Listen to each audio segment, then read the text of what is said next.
Today's video is on trigonometry, and now I'm going to explain the trigonometric ratios in this unit. So meanwhile, I'm going to give you an introduction about what is trigonometry and who was the founder of this trigonometry. And this topic is most useful for the diploma students engineering 1. So let's get started to find out what is trigonometry. See here, trigonometry is a word derived from the Greek word trigonon and metron. The word trigonon means a triangle and the word metron means a measure. Thus, trigonometry is a science that deals with measurement of triangles. That is, it deals with the measurements of sides and angles of a triangle and their relationship to each other. Clear? Trigonometry is a word from two Greek words. One is trigonon, which means a triangle, and the other one is metron, which means a measure. Trigonometry is a science that deals with measurements of triangles and it deals with the measurements of sides and the angles of triangles and their relationship to each other. Clear? And the next one here is the man in the picture is Hipparchus. So, who is this Hipparchus? He was the founder of trigonometry.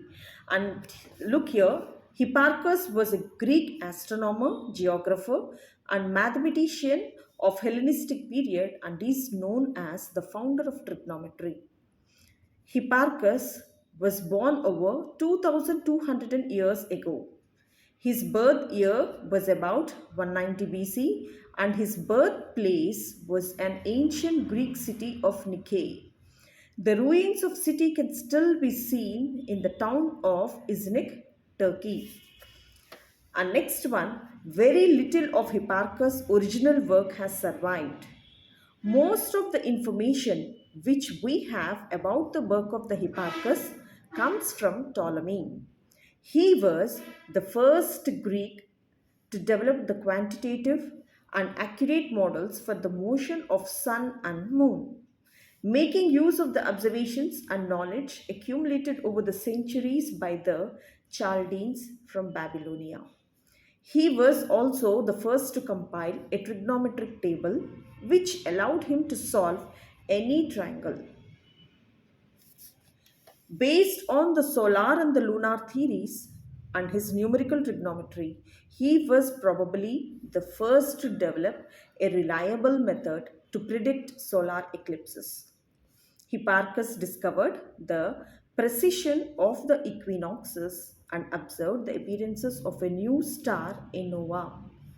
We do not know when he died, other than that, it was after 126 BC. And next one, trigonometry has many applications in almost all branches of science in general and in physics and engineering in particular. The early applications of trigonometry were to astronomy, surveying, navigation, and engineering. In modern times, it finds a wide applications in warfare. All sorts of vibrating phenomena, sound, light, electricity, etc. Trigonometry has a great use in the measurements of areas, heights, distances, etc. Next, the measure of triangles involves the measurements of angles. See here, an angle is a union of two rays having a common endpoint. So this is the common endpoint in a plane. The amount of rotation in a plane that is necessary to bring one ray into the position of the other ray is called the magnitude of the angle. An angle is usually denoted by a Greek letter theta, comma, alpha, etc. Hope you all guys understand. This is the introduction part from the textbook. And in my next video, I am going to explain the types of angles and the measurements of the angles. And if you really like, please go through this. This is the basic fundamental thing from trigonometry. And hope you all guys understand what is trigonometry and who is the founder of this trigonometry. And if you really like, please pass it on to your friends and siblings.